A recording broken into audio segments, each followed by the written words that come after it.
Hey guys, welcome back to Film Read. TLC's 90 Day Fiancé and a few spin-off shows follow the lives of foreign couples who migrate far and make great compromises to get together. Does it mean that their love interests will work out because these couples go through huge efforts for their relationships? Will they respect each other, laugh together, and become fan favorites? It all depends on the people in those relationships. Here's a list of the best 90 Day Fiancé couples. Number 7. John and Rachel. They were featured in the second season of this show. When they were first introduced, the fans were confused about the perception they reflected. Rachel was a single mother who fell in love with a man who she met through a karaoke application. John, on the other hand, was a man with a mysterious criminal past. Will they make it together? Will they see their happily ever after? Rachel traveled to England with her child to meet John for the first time. To meet him on a forum beyond their virtual means, John proved to be the best at everything. Isn't this the most meant-to-be-together relationship ever? Number 6. Curlium and Allen. Allen was a pleasant, mild-mannered Californian who, while on a mission trip, fell in love with Brazilian beauty Curlium. They seemed so in love from the start, and their affection towards each other was incredibly cute. If they were shopping for clothes or playing charades with Allen's friends, the way they behaved was always the loveliest. Curlium and Allen announced in the episode that they had been expecting. Soon they sailed through pregnancy and cherished the initial phases of parenting together. Of course, these two are still a couple and they're parenting a little boy called Liam. Number 5. Paola and Russ. On 90 Day Fiancé Season 1 and 90 Day Fiancé Happily Ever After, zipped-up reserved Russ and raunchy Paola did not have a good time.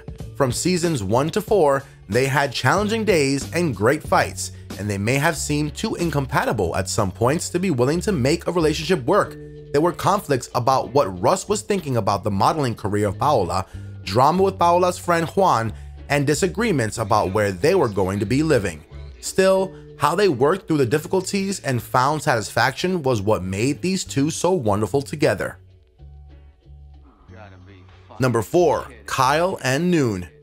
From the very beginning, Season 3 couple Kyle and his Thai fiancé Noon seemed to blend.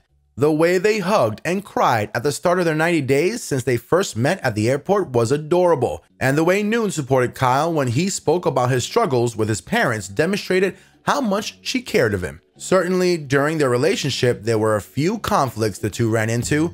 Noon wasn't comfortable with Kyle's dirty bachelor pad via the knot, for one thing, and later on, Kyle's mom was disrespectful to Noon, asking her if she was only marrying Kyle for a residence permit. The two had a pleasant 90 days despite those difficulties and got married at the end of the season.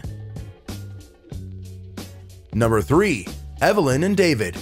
Evelyn and David from Season 5 may have seemed mismatched at first. They had problems, such as quarreling with preparations for where to live, addressing doubts from the resentful friend of Evelyn, and working out how to pay for tuxedos for the groomsmen.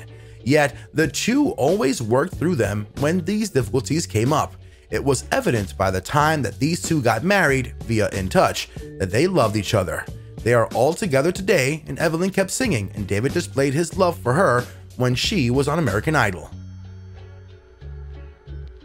Number 2. Amy and Danny. In Season 2, South African Amy moved to Pennsylvania to be with Danny.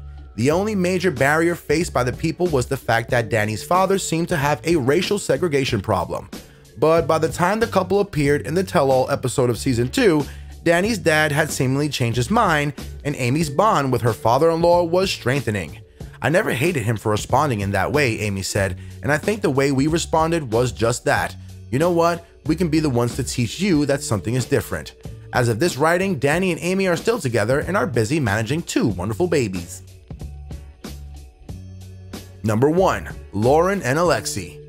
She and her Israeli partner Alexi seemed remarkably healthy, while other couples were acting aggressively with each other, ignoring each other, and inflaming rumors of fake marriages. Their primary challenges were an argument over Lauren going to her bachelorette party strip club, drama while taking wedding pictures, and Lauren's insecurities about her Tourette syndrome. Happily, the couple was able to overcome their insecurities and keep their love above all. Hence, it can be concluded with ease that 90 Day Fiancé couples are not just a show that confirms the true form and face of real love. It also depicts the real love still exists even in this modern era. Does this show also give you hope that your perfect partner is out there?